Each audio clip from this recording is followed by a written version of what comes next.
my name's Will Atkinson, and with my wife Caroline we own Hill Farm Dairy, and we make soft goat's cheese and hard goat's cheese and goat's curd.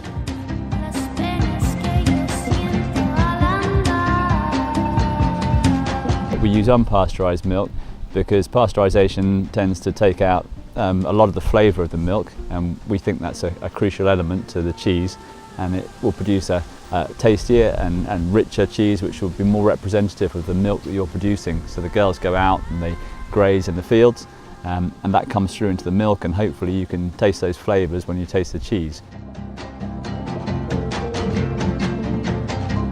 One problem we had early on, which we hadn't envisaged, was that we were going to have waste when the male kids were born, and there was going to be no home for them. And that was something that we were very against, and so we were very keen to find an answer to it, and we were scrabbling around for an answer, and then we met up very fortuitously. We met up with James, and James got very keen on the idea of stopping this waste in the dairy industry. And he's now set up Cabrito, and so we now have an outlet where we can put our boys to good use, and no more waste in that respect, which is fantastic.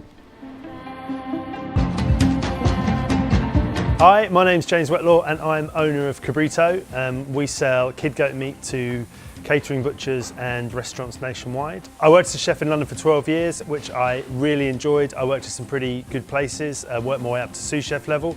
I was lucky to work with some places that really cared about where they got their ingredients from. I moved back to Devon, where I grew up, and I got a job working for Hugh Fearnley-Whittingstall at the canteen in Axminster. As it happened, the guy that sold bread at the canteen on a Thursday also sold bread at Taunton Farmers Market on a Friday. And Will and Caroline, who own this goat farm, had a stall next door to them at the Taunton Farmers Market. After I'd met Will, he explained that these are all girls in this paddock here, and they're going to have 50% boys and 50% girls, and he only needs the girl goats to make the cheese, because obviously the boys don't make milk. So he had a problem. What am I going to do with all of these billies? After about 4 months, I phoned up Hugh. I asked if I could put the goats on the menu, and they said, the River Cottage said, yep, of course, great idea. So the first night I put them on, they outsold the beef. The second night I put them on, they outsold the beef again, and I thought, hang on a minute, there's this byproduct that at the moment, in an overwhelming majority of cases, is ending up essentially in the bin. They're being euthanized at a few hours old. But I've seen that it sells quite well, and I know the London restaurant market. Maybe I could join all that stuff together and start selling the byproduct billy goats to London restaurants and solve Will's problem. And we didn't think at the time we'd get to this point, but as it's grown, maybe the industry problem, and introduce a new product into the market and introduce billy goat meat to London restaurants and beyond. And that's kind of, in a nutshell, what we've done. Not really in a nutshell, because that took forever. DEFRA estimates there's about 40,000 billies born in the UK every year, and over the next sort of 8 to 12 months, we'll probably have 8 to 10,000 billies go through our system. So it's about a quarter of all the billies born in the country that will end up going into the food chain, which after 3.5 years is not a bad start. Hi, Will. Hi, James. Nice to see you. Nice to see you again. How are you? I'm very well, yeah, I'm very well. Good. How are these guys? Yeah, they're well as well, yeah. Enjoying a bit of the late autumn. Is that where because you've only got, what, 10, 12 here, but you would have had more girls than that? Yeah, we have 100 girls, so about 200 kids in total. Right, okay. Of which 100 go your way, all the boys. Yeah. And then the 100 girls, hopefully we'll sell them all on. And, so you've sold 90 girls this year? Yeah, we have, yeah. We've been lucky, and we keep our health status up, which helps. Yeah. People then, your name gets known and people want to come and buy from you. Yeah, so far we've sold all the girls we've produced, so none of the girls have gone to you yet, but the boys do go to you. So do you? And we keep about, as you said, about 10 we keep for our own replacements. What was your plan? Originally, had I not have come along, there wasn't one. It was a horrible realisation that we spent so much time on everything else, on the cheese, on the building works and everything, and we hadn't really thought about this. I mean, it just didn't cross our minds. And I think if you speak to most members of the public who've never kept goats, doesn't cross their minds. I mean, that either. is just amazing, isn't it? You were setting up a goat farm and you didn't realise. Exactly. It's blindingly obvious when you have the kids every year and you suddenly realise that there's someone knocking on your door to buy the girls but not the boys. Yeah. And the only answer anyone ever had for us was to take them down to the hunt, get them knocked on the head, and go for dog meat.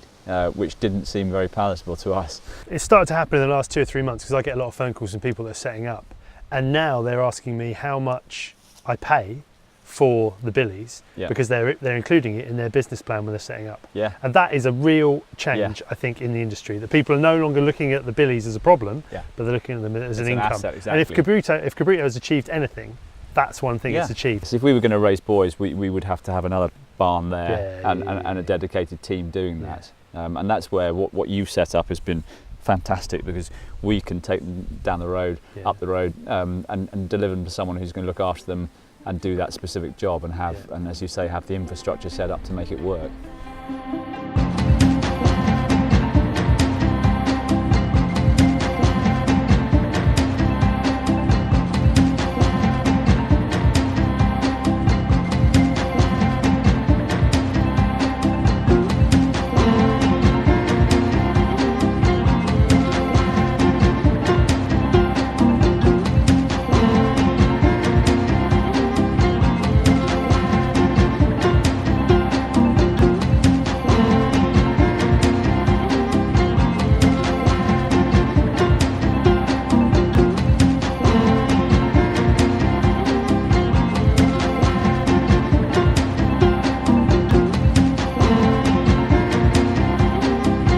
So we've left Hill Farm Dairy, where we were this morning, and we've come to Park Farm, home of River Cottage. We're very lucky to have the farmhouse to cook in this afternoon.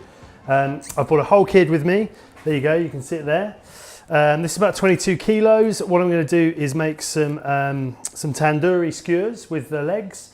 I'm going to take the chops off and do some fennel and olive roasted chops.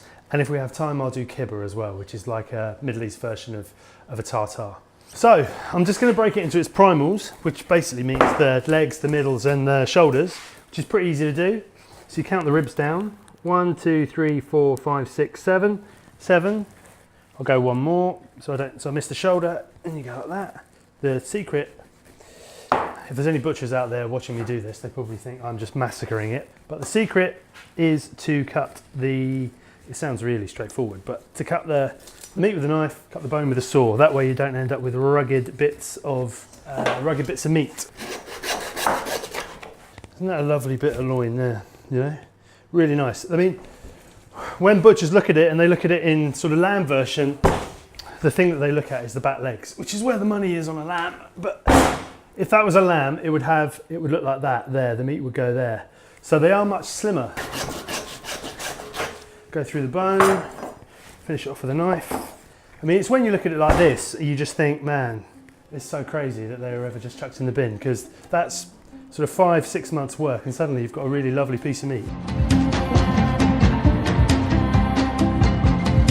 Goat meat is actually very good for you. It's got half a fat skin chicken. It's very high in protein. It's very low in cholesterol. It's recommended for athletes and runners if you look it up on the internet, but you know, we talked earlier on about the ethics of it and the waste and all that stuff, and we've talked about the health benefits of it. All that stuff's meaningless if it doesn't taste delicious, and it just tastes amazing. And as you can see, it's a really versatile product as well.